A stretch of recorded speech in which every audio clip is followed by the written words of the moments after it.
नमस्ते दोस्तों, GS classes में आपका स्वागत है। आज के क्लास में हम लोग बिहार कर्मचारी चयन आयोग द्वारा आयोजित इंटर स्तरीय परीक्षा के लिए साइंस का मॉडल सेट देखेंगे। इसमें अति महत्वपूर्ण प्रश्नों को शामिल किया गया है जो आपके परीक्षा के दृष्टिकोण से काफ़ी उपयोगी सिद्ध होगा।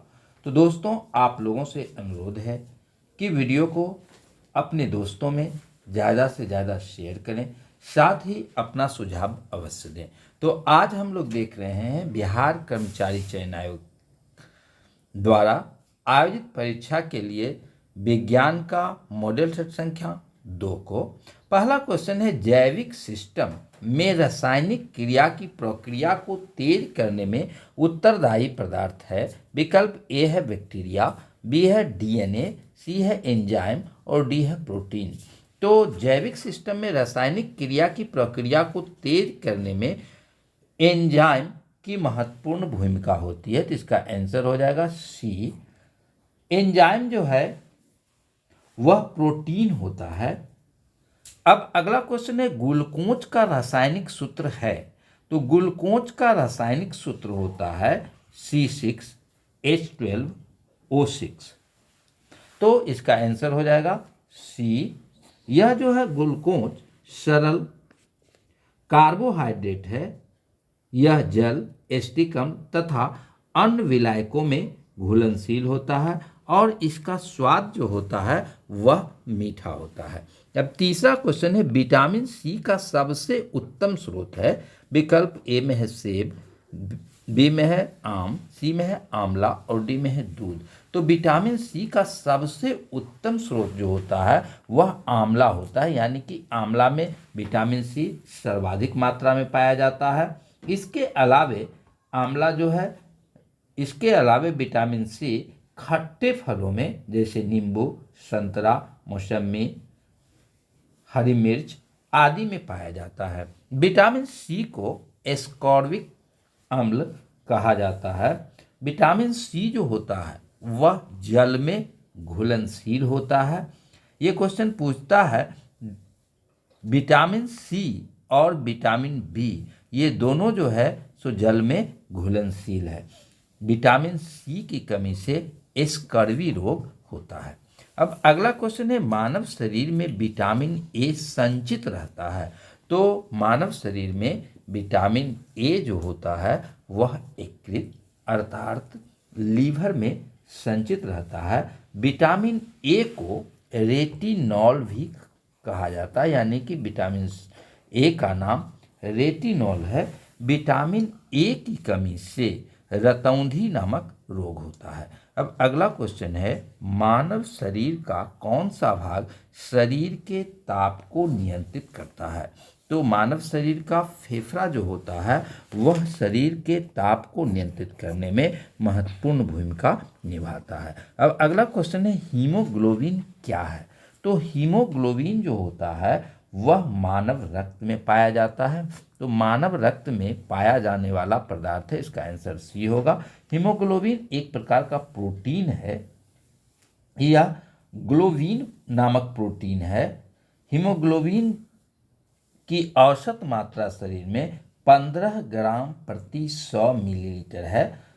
यह शरीर में ऑक्सीजन का परिवहन का कार्य करता है। अगला क्वेश्चन है, निम्न में से किसकी कमी से मनुष्य में मधुमेह होता है।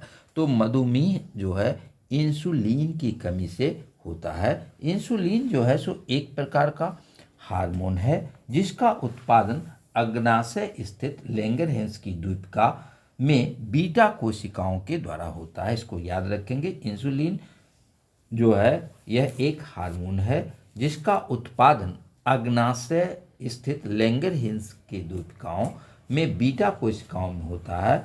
यह जो है ग्लूकोज अर्थात शर्करा को नियमन करता है। इसकी कमी से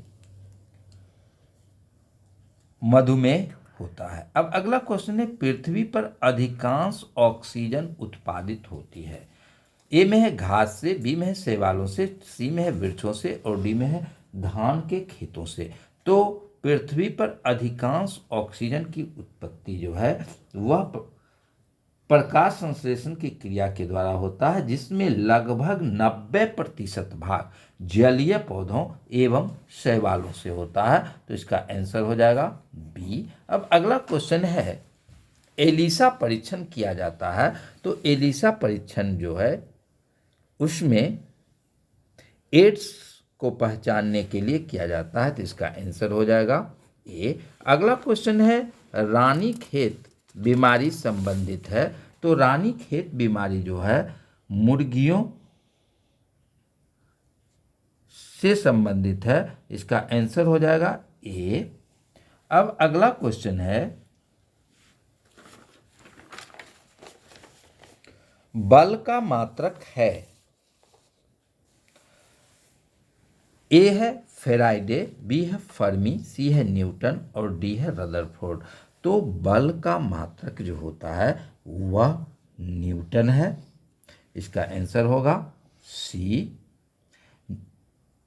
अब अगला क्वेश्चन है, सड़क पर चलने की अपेक्षा बर्फ पर चलना कठिन है क्योंकि ए में है बर्फ सड़क से सख्त होती है, बी में है सड़क बर्फ से सख्त होती है, सी में बर्फ में सड़क की अपेक्षा घर्षण जो है कम होता है। तो इसका आंसर होगा बर्फ में सड़क की अपेक्षा घर्षण कम होता है। अब अगला क्वेश्चन है, भारहीनता होती है। ए में है गुरुत्वाकर्षण की शून्य स्थिति, बी में है जब गुरुत्वाकर्षण घटता है, सी है निर्वात की स्थिति में और डी में है इनमें से कोई नहीं। तो भारहीनता होने का कारण है गुरुत्वाकर्षण की शून्य स्थिति। तो इसका आंसर हो जाएगा ए। अब अगला क्वेश्चन है, मथने के पश्चात क्रीम का दूध से पृथक हो जाने का कारण है। तो मथने के पश्चात क्रीम का दूध से जो अलग होता है वो अपकेंद्रीय बल के कारण होता है। इसका आंसर होगा सी। अब अगला क्वेश्चन है, दाढ़ी बनाने के लिए काम में लाते हैं। ए में है अवतल दर्पण, बी में है समतल दर्पण, बी में है उत्तल दर्पण और डी में है इनमें से कोई नहीं। तो दाढ़ी बनाने के काम में अवतल दर्पण का प्रयोग किया जाता है। तो इसका आंसर हो जाएगा ए। अब अगला क्वेश्चन है, तेज हवा वाली राशि में ओस नहीं बनता है क्योंकि ए में है वाष्पीकरण की दर तेज होती है, बी में हवा में नमी कम होती है, सी में तापमान ऊंचा रहता है और डी में है आकाश साफ रहता है। तो तेज हवा वाली रात्रि में ओस नहीं बनता है। इसका मुख्य कारण जो है सो वाष्पीकरण की दर जो होती है वह तेज होती है, जिसके कारण ओस नहीं बन पाता है। अब अगला क्वेश्चन है, सीटी स्कैन करने में प्रयोग में लाई जाती है।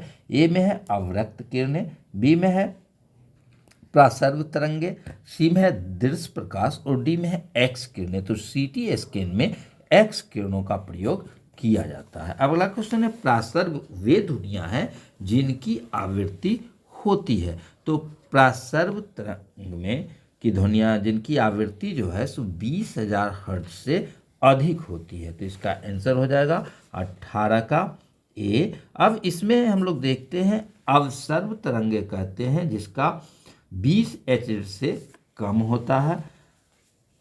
उसके बाद अवसर्व तरंगे, उसके बाद मनुष्य द्वारा सुनी जाने वाली तरंगे अर्थात सर्व तरंगें जो होती है वह 20 Hz से यानी कि 20 हर्ट्ज से 20,000 हर्ट्ज के बीच होती है, जबकि प्रासर्व तरंगें जो होती है वह 20,000 हर्ट्ज से ज़्यादा होती है। अब अगला क्वेश्चन है, डायनमो परिवर्तित करता है। तो डायनमो के द्वारा जो है यांत्रिक ऊर्जा को विद्युत ऊर्जा में परिवर्तित किया जाता है। तो इसका आंसर हो जाएगा सी, यांत्रिक ऊर्जा को विद्युत ऊर्जा में। अब अगला क्वेश्चन है, नाभिकीय रिएक्टर में निम्नलिखित में से किसे मंदक के रूप में प्रयोग किया जाता है। तो नाभिकीय रिएक्टर में मंदक के रूप में ग्रेफाइट का प्रयोग किया जाता है। तो यहाँ पर नाभिकीय रिएक्टर में जो मंदक के रूप में प्रयोग होता है वह ग्रेफाइट एवं भारी जल का भी प्रयोग किया जाता है। अब अगला क्वेश्चन है, SMS का अर्थ है। तो SMS का अर्थ होता है शॉर्ट मैसेजिंग सर्विस। तो इसका आंसर हो जाएगा 21 का बी। अब अगला क्वेश्चन है, एटम में न्यूट्रॉन की खोज किसने की थी। ए में जे थॉमसन, बी में चेडविक, सी में रदरफोर्ड और डी में न्यूटन। तो न्यूट्रॉन की खोज जो है वह चैडविक के द्वारा की गई थी। चैडविक ने 1932 ईस्वी में न्यूट्रॉन की खोज की थी। अब अगला क्वेश्चन है, भू प्रकृति में सर्वाधिक पाया जाने वाला तत्व है। तो भू प्रकृति में सर्वाधिक मात्रा में ऑक्सीजन पाया जाता है। इसका प्रतिशत जो है वह 46.8% है। उसके बाद सिलिकॉन आता है जो 27% है। उसके बाद एल्युमिनियम का है 8%। उसके बाद आयरन है 5%। अब अगला क्वेश्चन है, निम्नलिखित में से किस तत्व को मिट्टी के तेल में सुरक्षित रखा जाता है। तो मिट्टी के तेल में सोडियम को सुरक्षित रखा जाता है, क्योंकि सोडियम जो होता है अत्यंत सक्रिय या क्रियाशील धातु है।